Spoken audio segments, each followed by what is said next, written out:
يا أيها الذين آمنوا لا تأكلوا الربا أضعافا مضاعفة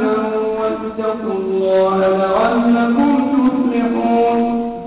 واتقوا النار التي أعدت للكافرين وأطيعوا الله والرسول لعلكم ترحمون وسارعوا إلى مغفرة من ربكم وجنة عرضها السماوات والأرض أعدت للمتقين الذين ينفقون في السراء والضراء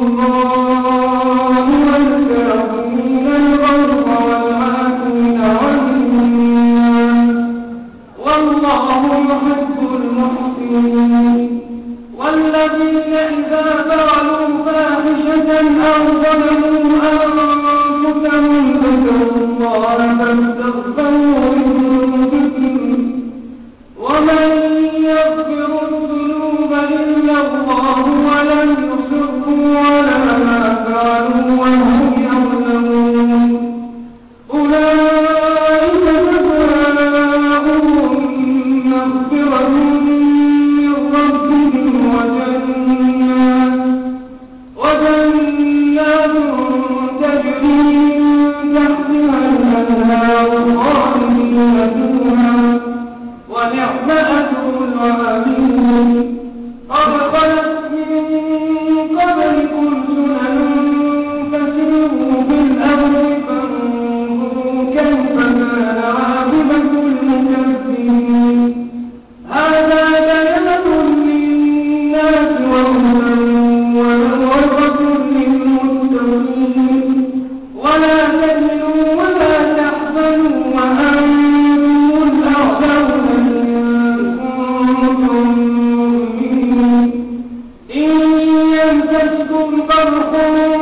فقد مس القوم قرح مثله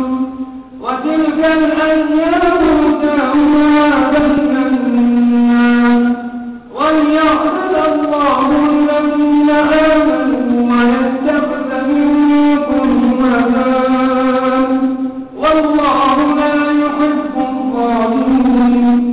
وليمحص الله الذين آمنوا ويمحق الكافرين أم حسبتم أن تدخلوا الجنة ولما يعلم الله الذين جاهدوا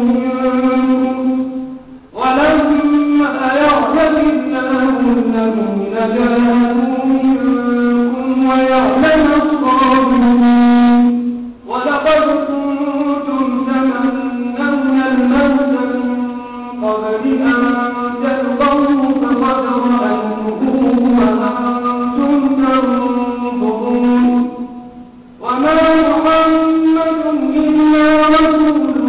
قد خلت من قبله الرسل أفإن مات أو قتل انقلبتم على أعقابكم ومن ينقلب على عقبيه فلن يضر الله شيئا وسيجزي الله الشاكرين وما كان لنفس أن تموت إلا بإذن الله كتابا مؤجلا ومن يرد ثواب الدنيا نؤته منها ومن يرد ثواب الآخرة نؤته منها وسنجزي الشاكرين وكأس من نبي قاتل معه ربيون كثير فما لهم لما أصابهم في سبيل الله وما ضروا وما استكانوا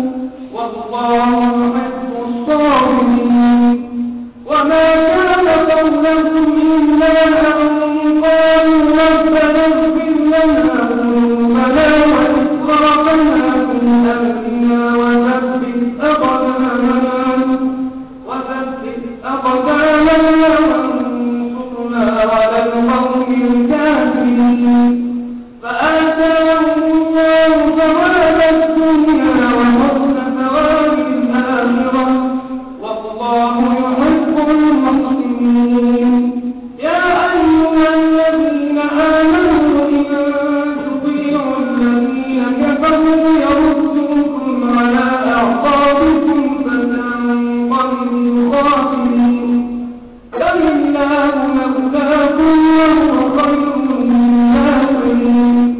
سنلقي في قلوب الذين كفروا الرعب بما أشركوا بالله ما لم ينزل به سلطانا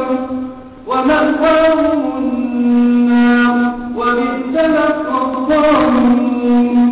ولقد صدقكم الله وعده إذ تحصونهم بإذنه حتى إذا فشلتم وتنازعتم في الأمر وعصيتم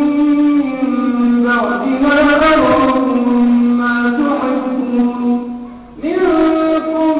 من يريد الدنيا ومنكم من يريد الآخرة